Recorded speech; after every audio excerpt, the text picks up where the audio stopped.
സയൻസിൻ്റെ 2021 ക്വസ്റ്റ്യൻ പേപ്പറിൽ 4 മോഡ്യൂൾസ് നമ്മൾ ഓൾറെഡി ഡിസ്കസ് ചെയ്ത് കഴിഞ്ഞു. സോ ഇന്ന് നമ്മൾ മൊഡ്യൂൾ 5ൻ്റെ വീഡിയോ ആയിട്ടാണ് വന്നിരിക്കുന്നത്. 2021 വർഷം നടന്നിരിക്കുന്ന ക്വസ്റ്റ്യൻസിൻ്റെ മൊഡ്യൂൾ 5ൽ നിന്ന് ചോദിച്ചിരിക്കുന്ന ക്വസ്റ്റ്യൻസ്. സോ മൊഡ്യൂൾ 5 എടുത്തു കഴിഞ്ഞാൽ സിലബസ് വളരെ ചെറുതാണ്.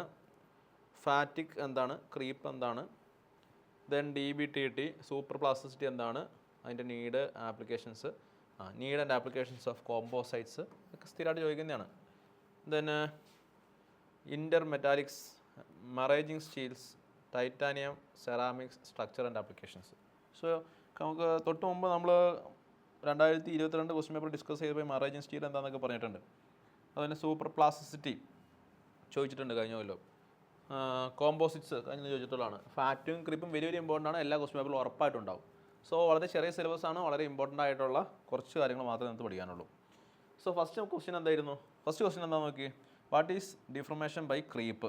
Second question, what is the difference between the composites, how composite differ from the metals, polymers and ceramics. So first ക്വസ്റ്റ്യനിലേക്ക് നോക്കാം. എന്താണ് ക്രീപ്പ് എന്ന് പറഞ്ഞാൽ എന്താണെന്ന് നോക്കാം. നമ്മൾ ഓൾറെഡി പറഞ്ഞിട്ടുള്ളതാണ്. ക്രീപ്പ് എന്ന് പറഞ്ഞാൽ എന്താണ്? സ്ലോ ആയിട്ടുള്ളൊരു ലോഡ്, സ്റ്റഡി ആയിട്ടുള്ളൊരു ലോഡ് ലോങ് ടൈമിലേക്ക് അപ്ലൈ എന്ന് വിചാരിക്കാം. Okay, suppose in any applications ഒരു സ്റ്റഡി ലോഡ് ലോങ് ടൈമിലേക്ക് എക്സിസ്റ്റ് ചെയ്യാമെന്ന് വിചാരിക്കാം. സോ അങ്ങനെ ഒരു മെറ്റീരിയലിൽ ലോങ് ടൈമിലേക്ക് സ്റ്റഡി ആയിട്ടുള്ള ലോഡ് ആക്ട് ചെയ്ത് കഴിഞ്ഞാൽ ആ മെറ്റീരിയൽ എന്ത് ചെയ്യും? ഡിഫോം ആവും. അതിൻ്റെ ഇലാസ്റ്റിക് സ്ട്രെങ്ത്ത്, ഈൽഡ് സ്ട്രെങ്ത്ത് എത്തുന്നതിന് മുമ്പേ എന്ത് ചെയ്യും? ഡിഫോം ആവും. ചെറിയ ലോഡ് മതി, ഈൽഡ് സ്ട്രെങ്ത്തിൻ്റെ അത്രയും ലോഡ് വേണ്ട. ഓക്കെ, ചെറിയ ലോഡ് ലോങ് ടൈമിലേക്ക് അപ്ലൈ ചെയ്ത് കഴിഞ്ഞാൽ ആ മെറ്റീരിയൽ എന്ത് ചെയ്യും? ഡിഫോം ആവും. ഇങ്ങനെ സ്ലോ ആയിട്ടൊരു മെറ്റീരിയൽ ഡിഫോം ആവുന്ന ആ പ്രോസസ്സിന് വിളിക്കുന്നവരാണെന്ത്? ക്രീപ്പ്. സ്റ്റഡി ലോഡിൽ സ്ലോ ആയിട്ട് മെറ്റീരിയൽ ഡിഫോം ചെയ്യുന്ന പ്രോസസ്സിന് വിളിക്കുന്നവരാണത് ക്രീപ്പ്. യൂഷ്വലി ക്രീപ്പ് എലവേറ്റഡ് ടെമ്പറേച്ചറിലാണ് നടക്കുന്നത്. നമുക്ക് എലവേറ്റഡ് ടെമ്പറേച്ചറിലാണ് സാധാരണ രീതിയിൽ ഈ ക്രീപ്പ് കാണാൻ പറ്റുക. മെറ്റൽസ് എടുക്കുകയാണെങ്കിൽ മെറ്റൽസിൻ്റെ ഒരു 0.4 times of the melting point temperature, 0.4 times of the melting point ടെമ്പറേച്ചറിൻ്റെ മുകളിലുള്ള ടെമ്പറേച്ചറിലാണ് ആക്ച്വലി ഈ ക്രീപ്പ് മെറ്റൽസിൻ്റെ കേസ് സാധാരണ നടക്കുന്നത്. ഇനി നമ്മൾ ഈ amorphous polymers like plastics, rubber എന്നിവയൊക്കെ എടുത്തു കഴിഞ്ഞാൽ ഈവൻ റൂം ടെമ്പറേച്ചറിൽ എന്ത് ചെയ്യുന്നുണ്ട്? ഈ ക്രീപ്പ് നടക്കും. സോ ക്രീപ്പ് എന്താണെന്ന് വെച്ചിരിക്കുന്നത് 3 മാർക്കിൻ്റെ ക്വസ്റ്റ്യൻ ആണ്. എന്താണ്? സ്റ്റഡി ലോഡിൽ ഡിഫോം ചെയ്യുന്ന, സ്ലോ ആയിട്ട് ഡിഫോം ചെയ്യുന്ന ആ പ്രോസസ്സിനെ വിളിക്കുന്നവരാണ്, ആ ഫിനോമിനെ വിളിക്കുന്നവരാണ് എന്ത് പറയുന്ന ക്രീപ്പ് എന്ന് പറയുന്നത്. So next question, composite. എന്താണ് കോമ്പോസിറ്റ്? കോമ്പോസിറ്റ് എന്താണ്? മറ്റ് മെറ്റീരിയൽസിൽ നിന്ന് എങ്ങനെയാണ് ഡിഫർ ചെയ്തിരിക്കുന്നതെന്നാണ് ക്വസ്റ്റ്യൻ ചോദിച്ചിരിക്കുന്നത്. സോ കോമ്പോസിറ്റ് എന്ന് പറഞ്ഞാൽ എന്താണ്? കോമ്പോസിറ്റ് എന്ന് പറഞ്ഞാൽ 2 അതിലധികമോ മെറ്റീരിയൽസിൻ്റെ കോമ്പിനേഷനാണ് അല്ലേ? 2 അതിലധികമോ മെറ്റീരിയൽസിൻ്റെ കോമ്പിനേഷനാണ്. ഇനി എന്താണ് ഇതിൻ്റെ പ്രത്യേകത? ഈ 2 മെറ്റീരിയൽ ഡിസോൾവ് ആയിട്ട് ഇരിക്കില്ല. നമുക്ക് 2 മെറ്റീരിയൽ നമുക്ക് സെപ്പറേറ്റ് ആയിട്ട് കാണാൻ പറ്റും. എക്സാമ്പിൾ എന്താണ്? നമ്മുടെ കോൺക്രീറ്റ് അല്ലേ? കോൺക്രീറ്റിൽ എന്താ ഉള്ളത്? Concrete plus TMT ബാറുകളില്ലേ? സോ അതെന്താണ്? ഒരു കോമ്പോസിറ്റിന് എന്താണ്? എക്സാമ്പിളാണ്. സോ ദി മെറ്റീരിയൽസ് അല്ല, അതിൻ്റെ കമ്പോണൻസ് എന്ത് ചെയ്യില്ല? ഡിസോൾവ് ചെയ്യില്ല എന്നുള്ളതാണ് ഇതിൻ്റെ ഒരു പ്രത്യേകത. എന്നാൽ ഈ പറയുന്ന മെറ്റൽസ് ആണെങ്കിലോ, പോളിമേഴ്സ് ആണെങ്കിലോ, സെറാമിക്സ് ഒക്കെ ആണെങ്കിലോ നമുക്ക് 2 സെപ്പറേറ്റ് കമ്പോണൻസിനെ കാണാൻ പറ്റുമോ? ഇല്ല. നമുക്ക് കോമ്പോസിറ്റ് മാത്രമേ 2 അതിൻ്റെ കമ്പോണൻസ്, കോൺസ്റ്റിറ്റ്യൂവൻറ്റ് കമ്പോണൻസിന് സെപ്പറേറ്റ് ആയിട്ട് നമുക്ക് കാണാൻ പറ്റുള്ളൂ. സോ ബേസിക്കലി ഈ പറയുന്ന മെറ്റൽസും പോളിമറീസും സെറാമിക്സും കോമ്പോസിറ്റിൽ നിന്ന് എങ്ങനെ ഡിഫർ ചെയ്തിരിക്കുന്നു എന്ന് ചോദിച്ചു കഴിഞ്ഞാൽ ഇതാണ്. എന്താണ്? കോമ്പോസിറ്റിൽ 2 ഡിഫറൻ്റ് ആയിട്ടുള്ള മെറ്റീരിയൽസ് ഉണ്ടാവും. ആ മെറ്റീരിയൽസ് എന്ത് ചെയ്യില്ല? ഡിസോൾവ് ആവില്ല എന്നുള്ളതാണ്. ഓക്കെ, ഇനി നമ്മൾ കോമ്പോസിറ്റിനെ പറ്റി കൂടുതൽ പറയുകയാണെങ്കിൽ അതിൻ്റെ 2 കമ്പോണൻസ് ഉണ്ടെന്ന് പറഞ്ഞു. അതിൽ ആ ലാർജ് എമൗണ്ട് ഉള്ള കമ്പോണൻറ്റ് നമ്മൾ മെട്രിക്സ് എന്ന് പറയും. ദെൻ മറ്റേ കമ്പോണൻറ്റ് നമ്മൾ എന്ത് പറയും? റീഇൻഫോഴ്സിങ് ഫേസ് എന്ന് പറയും. റീഇൻഫോഴ്സിങ് ഫേസ് എന്ന് പറയും. ഓക്കെ, ഈ മെട്രിക്സ് എന്ന് പറഞ്ഞാൽ എന്താണ്? കണ്ടിന്യൂസ് മെറ്റീരിയൽ ആണ് which encloses the composite and give it's bulk form. അതായത് ആ കോമ്പോസിറ്റിൻ്റെ ഒരു ബൾക്ക് ഫോം ഉണ്ടാക്കുന്നത്, അല്ലെങ്കിൽ അതിൻ്റെ മൊത്തത്തിൽ ഒരു കോമ്പോസിറ്റിനെ എൻക്ലോസ് ചെയ്യുന്നത് എന്താണ്? ഈ പറയുന്ന മെട്രിക് ഫേസ് ആണ്. ഓക്കെ, അത് മെറ്റലാവാം, സെറാമിക് ആവാം, പോളിമർ ആവാം. ഈ പറഞ്ഞിരിക്കുന്ന മെറ്റൽ കൊണ്ടോ സെറാമിക് കൊണ്ടോ പോളിമർ കൊണ്ടോ ഒക്കെ നമുക്ക് ഈ കോമ്പോസിറ്റിൻ്റെ ഈ പറയുന്ന മെട്രിക്സ് ഫേസ് ഉണ്ടാക്കാൻ പറ്റും. ഓക്കെ, ഇനി ഈ മെട്രിക്സിൻ്റെ ഫംഗ്ഷൻ എന്താണെന്ന് വെച്ച് കഴിഞ്ഞാൽ എന്താണ്? അത് ആ മറ്റേ റീഇൻഫോഴ്സിങ് ഫൈബറിന് ഹോൾഡ് ചെയ്ത് വെക്കുക, അതുപോലെ തന്നെ പ്രൊട്ടക്റ്റ് ചെയ്യുക, അല്ലെങ്കിൽ ലോഡ് ഡിസ്ട്രിബ്യൂട്ട് ചെയ്യുക, അതുപോലെ തന്നെ impact and fracture resistance improve ചെയ്യുക. ഇതൊക്കെയാണെന്ത് ഈ മെട്രിക്സ് ഫേസിൻ്റെ ഫംഗ്ഷൻ എന്ന് പറയുന്നത്. നമ്മൾ ഓൾറെഡി ഡിസ്കസ് ചെയ്ത ക്വസ്റ്റ്യൻ ആണ് അല്ലേ? ദെൻ ഡിസ്പേഷൻ ഫേസ് അല്ലെങ്കിൽ ഫൈബർ ഫേസിൻ്റെ പ്രത്യേകത എന്താണ്? അത് ഇൻറ്റേർണൽ സ്ട്രക്ചർ, ഒരു കോമ്പോസിറ്റിൻ്റെ ഇൻറ്റേർണൽ സ്ട്രക്ചർ ഡിറ്റർമൈൻ ചെയ്യുന്നത് ഈ പറയുന്ന ഡിസ്പേഷൻ ഫേസോ അല്ലെങ്കിൽ ഫൈബർ ഫേസോ ആണ്. ഓക്കെ, അത് പല രീതിയിലുണ്ട്. അത് ഫൈബേഴ്സ് ആവാം, പാർട്ടിക്കിൾ രൂപത്തിലാവാം, ഫ്ലേക്സ് രൂപത്തിലാവാം, വിസ്കർ രൂപത്തിലാവാം. നമ്മളിതൊക്കെ പറഞ്ഞാണ്. ഇതെന്താണ്? പാർട്ടിക്കിൾ രൂപത്തിലുള്ള ഈ പറയുന്ന റീഇൻഫോഴ്സിങ് എലമെൻസ് ആണ്. ഇതെന്താണ്? വിസ്കർ എന്ന് പറയും. ഇതെന്താണ്? ഫൈബർ എന്ന് പറയും. ഇത് ലെയർ ബൈ ലെയർ. ഓക്കെ, ഇങ്ങനെ പല രീതിയിലാണ് ഈ പറയുന്ന ഡിസ്പെർഷൻ ഫേസ് അല്ലെങ്കിൽ ഫൈബർ ഫേസ് അല്ലെങ്കിൽ റീഇൻഫോഴ്സിങ് ഫേസ് കാണപ്പെടുന്നത്. സോ ബേസിക്കലി ഇത്രയും പറഞ്ഞാൽ മതി. ഒരു കോമ്പോസിറ്റ് എടുത്തു കഴിഞ്ഞാൽ അതിൽ 2 കമ്പോണൻസ് ഉണ്ടാവും. ഏതൊക്കെയാണ്? ഒന്ന് ഒരു മെട്രിക്സ് ഉണ്ടാവും, രണ്ടൊരു റീഇൻഫോഴ്സിങ് ഫേസ് ഉണ്ടാവും, അല്ലെങ്കിൽ ഡിസ്പെർഷൻ ഫേസ് ഉണ്ടെന്ന് പറയും. ഓക്കെ, എന്നാൽ പോളിമർ അല്ലെങ്കിൽ മെറ്റൽസ് അല്ലെങ്കിൽ സെറാമിക് എടുത്തു കഴിഞ്ഞാൽ ഒറ്റ കമ്പോണൻസ് ഉള്ളൂ. കമ്പോണൻസ് നമുക്ക് സെപ്പറേറ്റ് ആയിട്ട് കാണാൻ പറ്റത്തില്ല. ഇനി നമുക്ക് എസ്എ പാർട്ടിലേക്ക് പോയി കഴിഞ്ഞാൽ ഫസ്റ്റ് ക്വസ്റ്റൻ എന്താണ്? Describe the mechanism and structural features of fatigue failure. എല്ലാ വർഷവും റിപ്പീറ്റ് ആയിട്ട് ചോദിക്കുന്ന ക്വസ്റ്റൻ ആണ്. ഞാൻ പറഞ്ഞു മൊഡ്യൂൾ 5 നിന്ന് 2 ലൈൻ മാത്രമേ സിലബസ് മാത്രമേ ഉള്ളൂ. സിലബസ് 2 ലൈനേ ഉള്ളൂ. സോ അതിൽ നിന്ന് നിർബന്ധമായിട്ട് ചോദിക്കുന്ന ഒരു ക്വസ്റ്റൻ ആണ് ഫാറ്റിക്കും ക്രീപ്പും. സോ വെരി ഇമ്പോർട്ടൻ്റ് ആണ്. മെക്കാനിസം ഓഫ് ഫാറ്റിക് എക്സ്പ്ലെയിൻ ചെയ്യുക എന്നുള്ളതാണ് ക്വസ്റ്റൻ. ഇതിന് അടുത്ത ക്വസ്റ്റൻ എന്താണ്? Discuss the property of super plasticity. അതിൻ്റെ ആപ്ലിക്കേഷൻസ് എന്താണെന്ന് പറഞ്ഞിട്ടുണ്ട്. 6 മാർക്കിൻ്റെ ക്വസ്റ്റൻ ആണ്. സൂപ്പർ പ്ലാസ്റ്റിസിറ്റി എന്താണെന്ന് പറയുക, അതിൻ്റെ ആപ്ലിക്കേഷൻസ് ചോദിച്ചിട്ടുണ്ട്. 6 മാർക്കിൻ്റെ ക്വസ്റ്റൻ. സോ എന്താണ് ഈ പറയുന്ന ഫാറ്റിക് ഫെയിലിയർ, അതിൻ്റെ മെക്കാനിസം എന്താണ്? ഓക്കെ, സോ നമ്മൾ പറഞ്ഞിട്ടുള്ളതാണ് ഫാറ്റിക് ഫെയിലിയർ എന്ന് പറഞ്ഞാൽ എന്താണ്? ക്രീപ്പ് എന്ന് പറഞ്ഞാൽ എന്താണ്? സ്റ്റഡി ആയിട്ടുള്ള ലോഡ് ലോങ് ടൈമിലേക്ക് അപ്ലൈ ചെയ്യുമ്പോൾ എന്തുണ്ടാവും? ഫെയിലിയർ ഉണ്ടാവും. സോ ഇത്തരത്തിലുള്ള ഫെയിലിയറിനെ വിളിക്കുന്നവരാണത് ക്രീപ്പ് എന്ന് പറയുന്നത്. ഇനി ഫാറ്റിക് ഫെയിലിയർ എന്ന് പറഞ്ഞാൽ എന്താണ്? ഫ്ലക്ച്വേറ്റിംഗ് ആയിട്ടുള്ള ലോഡ്. അതാണ് പ്രത്യേകത. എന്താണ്? ഫ്ലക്ച്വേറ്റിംഗ് ആയിട്ടുള്ള ലോഡ്. മറ്റേതാകുമ്പോൾ സ്റ്റഡി, ഇത് ഫ്ലക്ച്വേറ്റിംഗ് ആണ്. ഫ്ലക്ച്വേറ്റിംഗ് ആയിട്ടുള്ള ലോഡ് ഒരു മെറ്റീരിയൽ ആക്ട് ചെയ്യുമ്പോൾ ആ മെറ്റീരിയൽ അതിൻ്റെ ഈൽഡ് സ്ട്രെങ്ത്തിനേക്കാൾ കുറഞ്ഞ ഒരു സ്ട്രെസ് ആംപ്ലിറ്റ്യൂഡിൽ സ്ട്രെസ് ആംപ്ലിറ്റ്യൂഡിൽ അത് ഫെയിലായി പോകുന്നു. സോ ഇങ്ങനെ ഫെയിൽ ആവുന്നതിന് വിളിക്കുന്ന പേരാണെന്ത്? Fatigue failure. Okay, this phenomenon is known as fatigue failure. So എന്താണ് fatigue failure? It is under fluctuating or cyclic stresses failure can occur at a load considerably lower than the tensile or yield strength of material under static load, and this is known as fatigue. 90% of the all metallic structures are due to failure of 90% of the metallic structures are due to fatigue. Okay, then fatigue failure is brittle like ആണ്. ഫാറ്റിക് ഫെയിലിയറിന് പ്രത്യേകിച്ച് indication ഒന്നും കാണിക്കൊന്നുമില്ല. നന്നായിട്ട് work ചെയ്തുകൊണ്ടിരുന്ന സാധനം ഒറ്റയടിക്ക് ഫെയിലായി പോകും. Okay, അതിനാണ് നമ്മൾ ബ്രിട്ടിൽ ലൈക്ക് ഫ്രാക്ചർ എന്ന് പറയുന്നത്. ബ്രിട്ടിൽ എന്ന് പറയുന്നത് എന്താണ്? ഫ്രാക്ചറിന് വേറെ ഇൻഡിക്കേഷൻ ഉണ്ടാവില്ല, ഈൽഡിംഗ് ഒന്നും ഉണ്ടാവില്ല. സോ ഫാറ്റിക് ഫെയിലിയറും എന്താണ്? ബ്രിട്ടിൽ ലൈക്കാണ്. നമ്മുടെ ചോദിച്ചിരിക്കുന്നത് what is the mechanism of ഫാറ്റിക് എന്താണെന്ന് എക്സ്പ്ലെയിൻ ചെയ്യാനാണ് ചോദിച്ചിരിക്കുന്നത്. സോ ഒരു ഫാറ്റിക് നടക്കുമ്പോൾ 3 സ്റ്റേജിലായിട്ടാണ് ഫാറ്റിക് നടക്കുന്നത്. ഒന്ന് ക്രാക്ക് ഇനീഷ്യേഷൻ, പേര് തന്നെയാണ്. എന്താണ്? ഒരു ക്രാക്ക് ഫോം ചെയ്യുന്നു അല്ലേ? Crack propagation. ഒരു ക്രാക്ക് ഫോം ചെയ്ത ശേഷം എന്ത് ചെയ്യുന്നു? അത് ആ മെറ്റീരിയൽ കൂടി എന്ത് ചെയ്യുന്നു? പ്രൊപ്പഗേറ്റ് ചെയ്യുന്നു.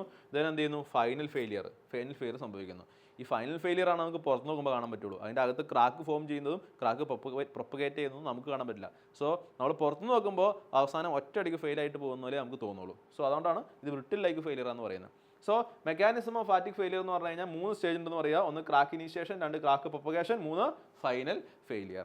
ഇനി ഇതിനൊപ്പം തന്നെ നമ്മൾ പറയേണ്ട കാര്യമാണ് എന്ത്? സോ നമ്മളിനി ഫാറ്റിക് ഫെയിലിയർ പറയുമ്പോൾ ഞാൻ പറഞ്ഞു എസ്എൻ കർവ് എക്സ്പ്ലെയിൻ ചെയ്യണം. എന്താണ് എസ്എൻ കർവ് എന്ന് പറയുന്നത്? എസ്എൻ കർവ് എന്ന് പറഞ്ഞു കഴിഞ്ഞാൽ വേറെ ഒന്നുമില്ല. നമ്മളൊരു പർട്ടിക്കുലർ സ്ട്രെസ് ആംപ്ലിറ്റ്യൂഡ് കൊടുത്തു കഴിഞ്ഞാൽ എന്തുമാത്രം സൈക്കിൾസ് അത് വിസ്റ്റാൻഡ് ചെയ്യും. സപ്പോസ് നമ്മൾ ഇത്രയും എമൗണ്ട് സ്ട്രെസ് ആംപ്ലിറ്റ്യൂഡ് കൊടുക്കാമെന്ന് വിചാരിക്കാം ഒരു വസ്തുവിലേക്ക്. സോ നമ്മൾ എന്ത് ചെയ്യുക? ഈ എസ്എൻ കർവിലേക്ക് ഒരു ലൈൻ വരയ്ക്കുക, ഹൊറിസോണ്ടൽ ലൈൻ. എന്നിട്ട് അവിടെ നിന്ന് എന്ത് ചെയ്യുക? താഴത്തേക്ക് ഒരു വെർട്ടിക്കൽ ലൈൻ വരയ്ക്കുക. ഇത് എത്ര കിട്ടുക? 10⁻⁴ ആണെന്ന് വിചാരിക്കാം.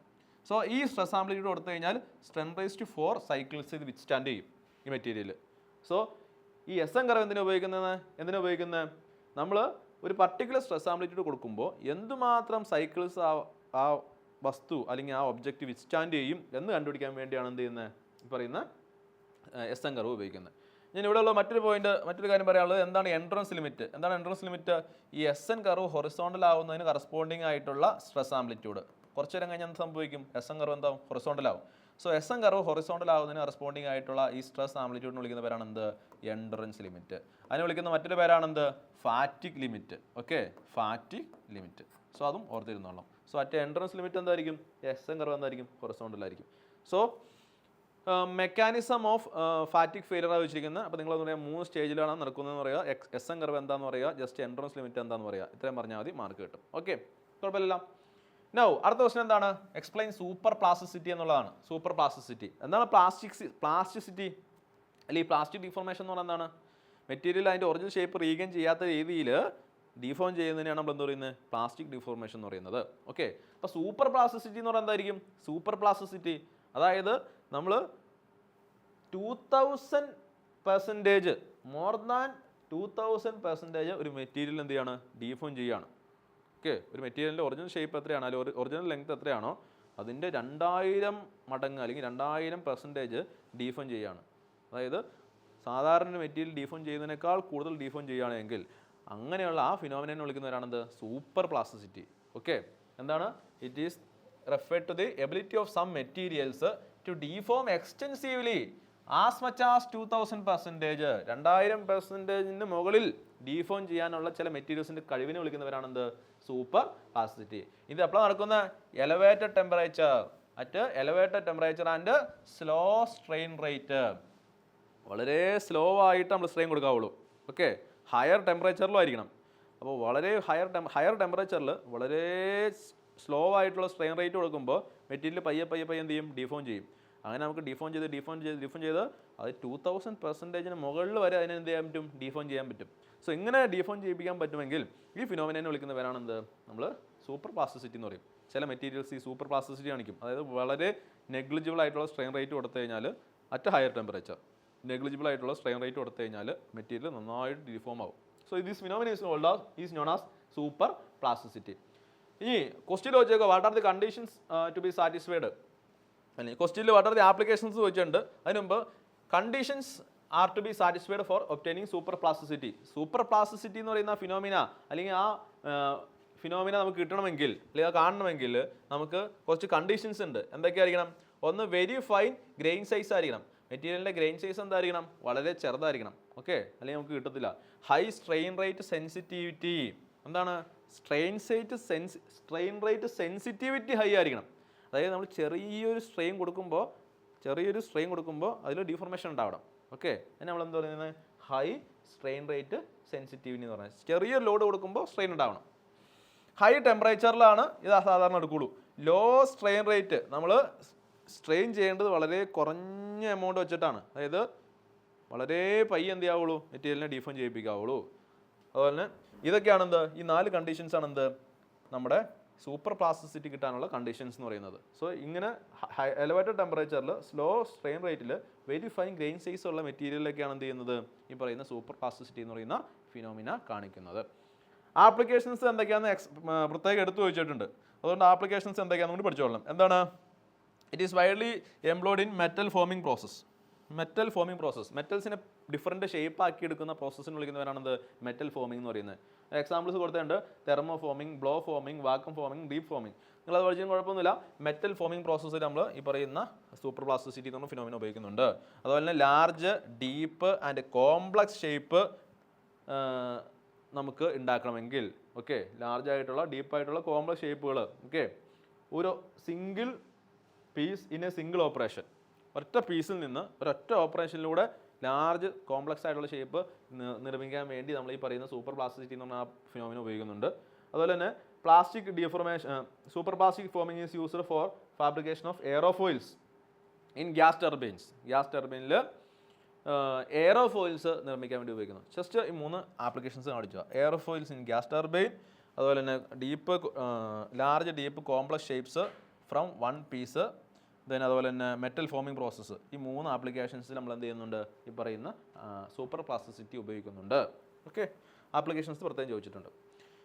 നൗ നമ്മൾ എസ്എ പാർട്ടിലെ രണ്ടാമത്തെ ക്വസ്റ്റ്യനിലേക്ക് പോയി കഴിഞ്ഞാൽ ഫസ്റ്റ് ക്വസ്റ്റ്യൻ ആണ് explain Griffith theory of brittle fracture. 10 മാർക്കിൻ്റെ ക്വസ്റ്റ്യൻ ആണ്. പിന്നെ അടുത്ത ക്വസ്റ്റ്യൻ എന്താണ്, list out various methods for protection against ഫ്രാക്ചറിന് അഗെയിൻസ്റ്റ് ആയിട്ടുള്ള പ്രൊട്ടക്ഷൻസ് ഏതൊക്കെയാണെന്ന് ലിസ്റ്റ് ഔട്ട് ചെയ്യുക. 4 മാർക്കിൻ്റെ ക്വസ്റ്റ്യൻ ആണ്. സോ ഗ്രിഫിത്ത് തിയറി എന്താണെന്ന് നോക്കാം. So according to the Griffith theory, അദ്ദേഹം പറയുന്നത് ഒരു ക്രാക്ക് പ്രൊപ്പഗേറ്റ് ചെയ്യുന്നത് decrease in elastic strain energy is equal to energy required to form new crack surface ആകുമ്പോഴാണ്. Decrease in elastic strain energy is equal to energy required to form new crack surface. നമ്മൾ എന്താണെന്ന് പറയുന്നുണ്ട്. അതായത് ഒരു crack എപ്പോഴാണ് propagate ചെയ്യുക, elastic strain എനർജിയിൽ ഉണ്ടാകുന്ന ഡിക്രീസ് എന്തിനോട് ഈക്വൽ ആകുമ്പോൾ energy required to form new crack surface, പുതിയ ക്രാക്ക് സർഫസ് ഫോം ചെയ്യാൻ ആവശ്യമായിട്ടുള്ള എനർജിനോട് ഈക്വൽ ആകുമ്പോഴാണ്. ഓക്കെ, എന്നുവെച്ചാൽ എന്താ മീൻ ചെയ്യുന്നത്, നമ്മൾ അതിൻ്റെ എക്സ്പ്ലനേഷൻ പറയുന്നുണ്ട്. സോ അതിനുവേണ്ടി നമ്മളൊരു rectangular slab of thickness subjected to uniaxial stress consider ചെയ്യാമെന്നാണ് പറയുന്നത്. നമ്മൾ അതിൻ്റെ ഫിഗർ വരയ്ക്കാം. നമ്മുടെ ഒരു ഫിഗർ വരയ്ക്കുകയാണ്. റെക്ടാങ്കുലർ സ്ലാബാന്ന് വിചാരിക്കാം. ഓക്കെ, യൂണിറ്റ് തിക്നെസ് ആണ്, തിക്നെസ് കുറവാണ്. അതിൽ യൂണിയാക്സിയൽ സ്ട്രെസ് സിഗ്മ എന്ന് പറയുന്ന ഒരു യൂണിയാക്സിയൽ സ്ട്രെസ് ആക്ട് ചെയ്യുമെന്ന് വിചാരിക്കാം. ഓക്കെ, സ്ട്രെസ് ആക്ട് ചെയ്യാണ്. സോ ഇങ്ങനെ സ്ട്രെസ് ആക്ട് ചെയ്യുമ്പോൾ എന്ത് ചെയ്യും? ഈ മെറ്റീരിയൽ എന്ത് ചെയ്യും? ഒരു ഇലാസ്റ്റിക് സ്ട്രെയിൻ എനർജി സ്റ്റോർ ചെയ്യും. ഏതൊരു മെറ്റീരിയലിന് നമ്മൾ സ്ട്രെസ് കൊടുത്താലും അതിൻ്റെ അകത്ത് എന്ത് ചെയ്യും? ഒരു സ്ട്രെയിൻ എനർജി സ്റ്റോർ ചെയ്യും. Okay, so due to this stress ഇതിൻ്റെ അകത്തൊരു സ്ട്രെയിൻ എനർജി സ്റ്റോർ ചെയ്യാമെന്ന് വിചാരിക്കാം. ഈ ആഫ്റ്റർ സം ടൈം സപ്പോസ് ഇതിലെന്താണ് ഒരു ക്രാക്ക് ഫോം ചെയ്യുക, ഒരു എലിപ്റ്റിക്കൽ ക്രാക്ക് ഫോം ചെയ്യുമെന്ന് വിചാരിക്കാം ഈ ഷേപ്പിൽ. ഓക്കെ, ആ ക്രാക്കിൻ്റെ ലെങ്ത് 2c എന്ന് എടുക്കണം കേട്ടോ, 2c. ഒരു ക്രാക്ക് ഫോം ചെയ്യുകയാണ് of length 2c of elliptical cross section. അപ്പോൾ നമ്മളൊരു യൂണിയാക്സിയൽ ടെൻസൈൽ സ്ട്രെസ് അപ്ലൈ ചെയ്യുന്നു. സോ ആഫ്റ്റർ സം ടൈം എന്ത് ചെയ്യുന്നു? ഒരു ക്രാക്ക് ഫോം ചെയ്യുന്നു. ഇങ്ങനെ ക്രാക്ക് ഫോം ചെയ്ത് കഴിഞ്ഞാൽ ആദ്യം ഇതിൽ എനർജി സ്റ്റോർ ചെയ്യുന്നു പറഞ്ഞല്ലോ. സ്ട്രെസ് അപ്ലൈ ചെയ്യുമ്പോൾ എന്ത് ചെയ്യും? ആ മെറ്റീരിയലിൻ്റെ അകത്തിൽ എനർജി സ്റ്റോർ ചെയ്യും. ആ സ്റ്റോർ ചെയ്യുന്ന എനർജി കുറച്ച് എന്ത് ചെയ്യും? റിലീസ് ചെയ്യും. ഒരു ക്രാക്ക് ഉണ്ടായല്ലോ, ഈ എനർജി എന്തിനാണ് സ്റ്റോർ ചെയ്യണേ? ഈ എനർജി സ്റ്റോർ ചെയ്യുമ്പോൾ ഈ മെറ്റീരിയലിൻ്റെ അകത്ത് ടെൻഡൻസി ഉണ്ട് എങ്ങനെയെങ്കിലും ഒരു ക്രാക്ക് ഉണ്ടാക്കാൻ. സോ ക്രാക്ക് ഉണ്ടായി കഴിഞ്ഞ് കഴിഞ്ഞാൽ ആ സ്റ്റോർ ചെയ്ത എനർജി അല്പം കൂടി കുറയും, കാരണം ക്രാക്ക് ഉണ്ടായല്ലോ. സോ നമ്മൾ ആ എന്താണ് എനർജി റിലീസ്ഡ് കണ്ടുപിടിക്കുകയാണ്. അതായത് the elastic strain energy that is decreased that is released by formation of this crack is given by minus pi square sigma c square by e. കാണുക. അപ്പോൾ ക്രാക്ക് ഫോം ചെയ്യുമ്പോൾ release ചെയ്യുന്ന അല്ലെങ്കിൽ ആ മെറ്റീരിയലിൽ കുറയുന്ന ആ സ്ട്രെയിൻ എനർജിയുടെ ഇക്വേഷനാണ് minus pi square sigma c by E എന്ന് പറയുന്നത്. ഓക്കെ, സിഗ്മ എന്ന് പറഞ്ഞാൽ നമ്മൾ അപ്ലൈ ചെയ്ത സ്ട്രെസ് ആണ്. ഓക്കെ, സി എന്ന് പറഞ്ഞു കഴിഞ്ഞാൽ ഈ ലെങ്ത്തിൻ്റെ പകുതി, ഇ എന്ന് പറഞ്ഞാൽ എന്താണ്? യങ്സ് മോഡുലസ് ആണ്. ഈ നെഗറ്റീവ് സൈൻ ഇൻഡിക്കേറ്റ് ചെയ്യുന്നത് elastic energy stored in the material is released when crack forms. Crack form ചെയ്യുമ്പോൾ ഇതിൻ്റെ അകത്ത് ഈ ഇലാസ്റ്റിക് എനർജി എന്ത് ചെയ്യുന്നു? ഡിക്രീസ് ചെയ്യും അല്ലേ? അല്ല, മെറ്റീരിയലിൻ്റെ അകത്ത് സ്റ്റോർ ചെയ്ത സ്ട്രെയിൻ എനർജി എന്ത് ചെയ്യും? ഡിക്രീസ് ചെയ്യും, അല്ലെങ്കിൽ എനർജി റിലീസ് ചെയ്യും എന്നുള്ളതുകൊണ്ടാണ് ഇവിടെ മൈനസ് ഇട്ടണമെന്നാണ് പറയുന്നത്. ഇനി ഇങ്ങനെ ക്രാക്ക് ഫോം ചെയ്യുമ്പോൾ രണ്ട് പുതിയ സർഫസ് ഉണ്ടാവും. സപ്പോസ് ഇതൊരു രണ്ട് പുതിയ സർഫസായിട്ട് കൺസിഡർ ചെയ്തതിനെ, ഈ എലിപ്റ്റിക്കൽ സർഫസിനെ രണ്ട് പുതിയ സർഫസായിട്ട് കൺസിഡർ ചെയ്യുമെന്ന് വിചാരിക്കുക.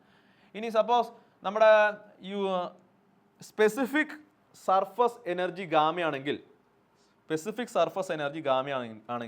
Crack formation produce 2 new surface of total surface energy 4 gamma into c.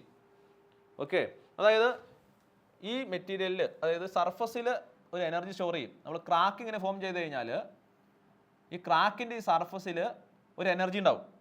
Okay, suppose specific surface energy ഗാമയെന്ന് വിചാരിക്കാം. ഓക്കെ, സ്പെസിഫിക് സർഫസ് എനർജി എന്ന് പറഞ്ഞു കഴിഞ്ഞാൽ യൂണിറ്റ് ലെങ്ത്തിൽ എന്തുമാത്രം സർഫസ് എനർജി ഉണ്ട് എന്നുള്ളതാണ്. സ്പെസിഫിക് സർഫസ് എനർജി ഗാമയാണെങ്കിൽ ടോട്ടൽ സർഫസ് എനർജി എന്തായിരിക്കും? ഇവിടെ മുതലോളം എന്താണ്? 2c ആണ്. ഇവിടെ മുതലോളം എന്താണ്? 2c ആണ്. 2c + 2c എത്രയാണ്? 4c ആണ്. സോ 4c ഇൻറ്റു ഗാമ, അതാണ് എന്ത്? Total amount of energy stored in the surface എന്ന് പറയുന്നത്. ഞാൻ പറഞ്ഞത് വേറെ ഒന്നുമില്ല, പുതിയൊരു ക്രാക്ക് ഫോം ചെയ്ത് കഴിഞ്ഞാൽ ആ ക്രാക്കിൻ്റെ സർഫസിലൊരു എനർജി ഉണ്ടാവും. ഓക്കെ, ആ എനർജി ഉള്ളതുകൊണ്ടാണ് ക്രാക്ക് പ്രൊപ്പഗേറ്റ് ചെയ്യാനുള്ള ടെൻഡൻസി കാണിക്കുന്നത്. സോ ആ സർഫസിലുള്ള എനർജിയുടെ എക്സ്പ്രഷൻ എന്ന് പറഞ്ഞാൽ 4 ഇൻറ്റു സി ഇൻറ്റു ഗാമയാണ്. ഇവിടെ ഗാമ എന്ന് പറഞ്ഞാൽ എന്താണ്? ഗാമ എന്ന് പറഞ്ഞു കഴിഞ്ഞാൽ യൂണിറ്റ് ലെങ്ത്തിൽ സ്റ്റോർ ചെയ്യുന്ന എനർജിയാണ്, സർഫസ് എനർജിയാണ്. സോ മൊത്തം ലെങ്ത് എത്രയാ? 4c ആണ്. 4c ആയതുകൊണ്ട് തന്നെ 4c ഇൻറ്റു ഗാമ എന്ന് വരും. സോ നമ്മൾ എന്തൊക്കെ പറഞ്ഞപ്പോൾ ക്രാക്ക് ഫോം ചെയ്യുമ്പോൾ റിലീസ് ചെയ്യുന്ന എനർജി എന്ന് പറഞ്ഞു കഴിഞ്ഞാൽ pi square into sigma into C square by E ആണ്. ക്രാക്ക് ഫോം ചെയ്ത് കഴിഞ്ഞാൽ രണ്ട് പുതിയ സർഫസ് ഉണ്ടാവും. ആ രണ്ട് പുതിയ സർഫസിലുള്ള എനർജി എന്ന് പറഞ്ഞു കഴിഞ്ഞാൽ 4 ഇൻറ്റു സിഗ്മ ഇൻറ്റു ഗാമയാണ്. Crack formation produce 2 new surfaces of total surface energy 4 into gamma into c, where gamma is specific surface energy. Okay, so രണ്ട് പുതിയ എനർജി ഉണ്ടായി. കുറച്ച് എനർജി എന്ത് ചെയ്തു? റിലീസ് ചെയ്തു. ക്രാക്ക് ഫോം ചെയ്തപ്പോൾ എന്ത് ചെയ്തു? കുറച്ച് എനർജി എന്ത് ചെയ്തു? മെറ്റീരിയൽ റിലീസ് ചെയ്തു. അതല്ല, ആ മെറ്റീരിയൽ എന്ത് ചെയ്തു? 4 ഇൻറ്റു സി ഇൻറ്റു ഗാമ എന്ന് പറയുന്ന എനർജി സ്റ്റോറുമായി മെറ്റീരിയൽ സർഫസിൽ. Okay, so net energy change അല്ലെങ്കിൽ energy change during the formation of a crack delta U എന്ന് പറഞ്ഞാൽ എന്തായിരിക്കും? Minus pi into sigma square into C square by E plus 4 into gamma into c ആണ്. So ഒരു crack form ചെയ്ത് കഴിഞ്ഞാൽ ആ മെറ്റീരിയലിൻ്റെ അകത്തുണ്ടാകുന്ന എനർജി ചേഞ്ച് എക്സ്പ്രഷനാണിത്. ഓക്കെ, എനർജി ചേഞ്ച് എക്സ്പ്രഷനാണ്. Okay, minus pi into sigma square into C square by E plus 4 into gamma into C. ഇനി നമ്മൾ ക്രിട്ടിക്കൽ ഫ്രാക്ചർ സ്ട്രെസ് കണ്ടുപിടിക്കാൻ പോവാണ്. അതായത് minimum stress required to propagate a crack. ഒരു crack propagate ചെയ്യാൻ ആവശ്യമായിട്ടുള്ള minimum stress കണ്ടുപിടിക്കാൻ പോവാണ്. സോ അതിന് വേണ്ടി നമ്മൾ എന്താണെന്ന് വെച്ച് കഴിഞ്ഞാൽ നമ്മൾ ഈ ചേഞ്ച് ഇൻ എനർജി കണ്ടുപിടിച്ചില്ല, അതിന് വിത്ത് റെസ്പെക്ട് ടു സി എന്ത് ചെയ്യുക, ഡിഫറൻഷിയേറ്റ് ചെയ്യുക, എന്നിട്ട് ഈക്വൽ ടു 0 എടുക്കുക. അതായത് ചേഞ്ച് ഇൻ എനർജി നമ്മൾ കണ്ടുപിടിച്ചില്ല, അതിന് with respect to C differentiate ചെയ്യുക, എന്നിട്ട് ഈക്വൽ ടു എന്ത് ചെയ്യുക, 0 എന്ന് കൊടുക്കുക. അതാണ് നമ്മൾ ചെയ്യുന്നത്. D by D C of delta U ആണ് ഈക്വൽ ടു 0 എന്ന് എടുക്കുകയാണ്. So D by D C of ഇത് ഈക്വൽ ടു 0 എന്ന് എടുക്കും. ഓക്കെ, ഇനി വിത്ത് റെസ്പെക്ട് ടു സി നമ്മൾ ഡിഫറൻഷിയേറ്റ് ചെയ്യുമ്പോൾ നമുക്ക് എന്ത് കിട്ടും? ഇവിടെ സി സ്ക്വയർ അല്ലേ, അപ്പോൾ നമ്മൾ എന്ത് ചെയ്യും? അപ്പോൾ ഇതിനെ ഡിഫറൻഷിയേറ്റ് ചെയ്യുമ്പോൾ എന്ത് വരും? 2c എന്ന് വരും അല്ലേ. So 2 × pi × sigma square × C square divided by E is equal to 4 × gamma × C എന്ന് വരും. ഓക്കെ, ഇനി നമ്മൾ എന്ത് ചെയ്യാം? സിഗ്മയുടെ വാല്യൂ കണ്ടുപിടിക്കാം. സിഗ്മയുടെ വാല്യൂ കണ്ടുപിടിക്കാൻ എന്ത് ചെയ്യണം? ഇതിൻ്റെ റൂട്ട് എടുത്താൽ മതി. ഇവിടെ റൂട്ട് എടുക്കുമ്പോൾ എന്ത് വരും? Root of 2 × sigma × gamma × E divide by pi × C എന്ന് വരും. സോ ഇതാണ് എന്ത്?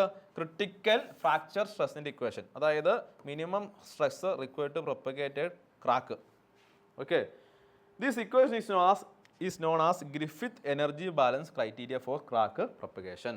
ഓക്കെ, ഈ ഇക്വേഷൻ വിളിക്കുന്നവരാണ് Griffith energy balance criteria for crack propagation. Crack propagate ചെയ്യാനുള്ള എനർജി ബാലൻസ് ക്രൈറ്റീരിയ ആണ് എന്ത്?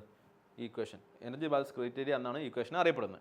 ഓക്കെ, സോ ഇത്രയാണ് പറയേണ്ടത്. നമ്മുടെ ക്വസ്റ്റൻ എന്തായിരുന്നു? Explain the Griffith theory of brittle fracture എന്നുള്ളതാണ്. സോ നമ്മൾ പറയേണ്ടത് ഇത്ര മാത്രമേ ഉള്ളൂ. ക്രാക്ക് എപ്പോൾ പ്രൊപ്പഗേറ്റ് ചെയ്യുന്ന decrease in elastic strain energy equal to the energy required to form new crack surface ആകുമ്പോഴാണ്. ഓക്കെ, ഇനി ഒരു ക്രാക്ക് ഫോം ചെയ്യുമ്പോൾ റിലീസ് ചെയ്യുന്ന സ്ട്രെയിൻ എനർജി എന്ന് പറഞ്ഞാൽ -π² × sigma × C square by E ആണ്.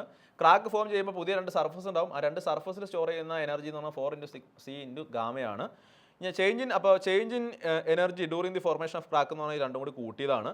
ഇനി ക്രിട്ടിക്കൽ ഫ്രാക്ചർ സ്ട്രെസ് കണ്ടുപിടിക്കണമെങ്കിൽ നമ്മൾ എന്ത് ചെയ്യണം? ഇതിനെ with respect to C differentiate ചെയ്യുക, ഈക്വൽ ടു 0 എടുക്കുക. അപ്പോൾ sigma F is equal to root of 2 × gamma × E divided by pi × C എന്ന് കിട്ടും. ഓക്കെ, സോ ഇത്ര എഴുതി വെച്ചാൽ മതി, നിങ്ങൾക്ക് ഫുൾ മാർക്ക് കിട്ടും.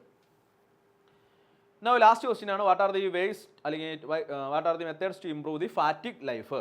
ഓക്കെ, ഫാറ്റിക് ലൈഫ് ഇംപ്രൂവ് ചെയ്യാനുള്ള മെത്തേഡ്സ് എന്തൊക്കെയാണ്? സോ 6 മാർക്കിൻ്റെ ക്വസ്റ്റ്യൻ ആണ്. നമ്മൾ ഒരു 3 പോയിന്റ് ഓൾറെഡി പറഞ്ഞിട്ടുണ്ട്. ഇതൊക്കെ നോക്കിയാൽ ഫസ്റ്റ് സർഫസ് ട്രീറ്റ്മെൻറ്റ്. നമ്മൾ എന്ത് ചെയ്യുക? സർഫസിനെ ട്രീറ്റ് ചെയ്ത് കഴിഞ്ഞാൽ ഫാറ്റിക് ലൈഫ് കൂട്ടാൻ പറ്റും. എങ്ങനെയൊക്കെയാണ്? 2 മെത്തേഡ്സ് കൂടെ പറയുന്നുണ്ട്. ഒന്ന് ഷോർട്ട് പീനിങ്, 2 സർഫസ് റോളിങ്. എന്താ ഷോർട്ട് പീനിങ് എന്ന് പറഞ്ഞു കഴിഞ്ഞാൽ നമ്മൾ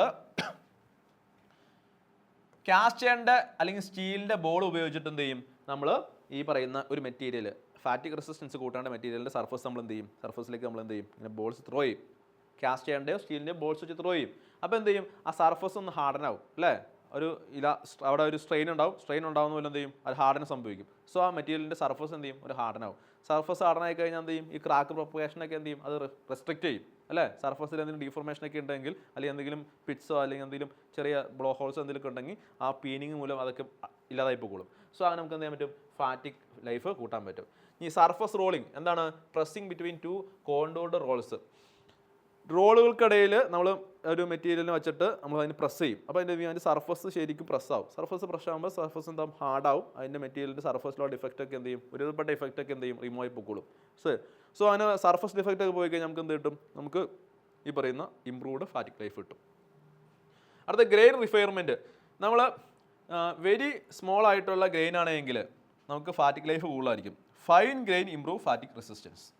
ഓക്കെ, ഗ്രെയിൻ സൈസ് കൂടുന്തോറും ഫാറ്റിക് ഫെയിലിയർ സംഭവിക്കാനുള്ള സാധ്യത കൂടുതലാണ്. സോ നമ്മൾ ഗ്രെയിൻ റിഫൈൻമെൻറ്റ് ചെയ്യാം. അങ്ങനെ സ്യൂട്ടബിൾ ഹീറ്റ് ട്രീറ്റ്മെൻറ്റ് വഴി നമുക്ക് ഗ്രെയിനിൻ്റെ സൈസ് കുറയ്ക്കാൻ പറ്റും. അങ്ങനെ ഗ്രെയിനിൻ്റെ സൈസ് കുറച്ച് കഴിഞ്ഞാൽ നമുക്ക് എന്ത് ചെയ്യാൻ പറ്റും? ഈ പറയുന്ന ഫാറ്റിക് ലൈഫ് കൂട്ടാൻ പറ്റും. അടുത്ത പ്രോപ്പർ ഡിസൈൻ.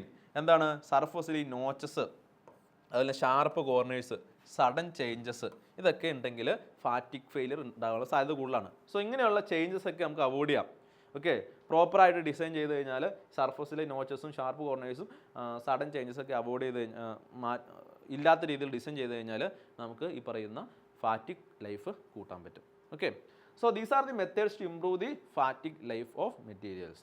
സോ നമ്മൾ 2021 വർഷം ചോദിച്ചിരിക്കുന്ന 5 മോഡ്യൂളിൽ നിന്നും ചോദിച്ചിരിക്കുന്ന കംപ്ലീറ്റ് ക്വസ്റ്റ്യൻസ് നമ്മൾ ആൻസർ ചെയ്തിട്ടുണ്ട്. യെസ്, അപ്പോൾ ഇത്രയാണ് നമുക്കിന്ന് പഠിക്കാനുള്ളത്. നമ്മൾ 2021 വർഷം ചോദിച്ചിരിക്കുന്ന എല്ലാ ക്വസ്റ്റ്യൻസും നമ്മൾ ആൻസർ ചെയ്തു. മൊഡ്യൂൾ 1 മുതൽ മൊഡ്യൂൾ 5 വരെയുള്ള എല്ലാ വീഡിയോസും നമ്മൾ ഓൾറെഡി അപ്ലോഡ് ചെയ്തിട്ടുണ്ട്. സോ വൃത്തിയായിട്ട് പഠിക്കുക.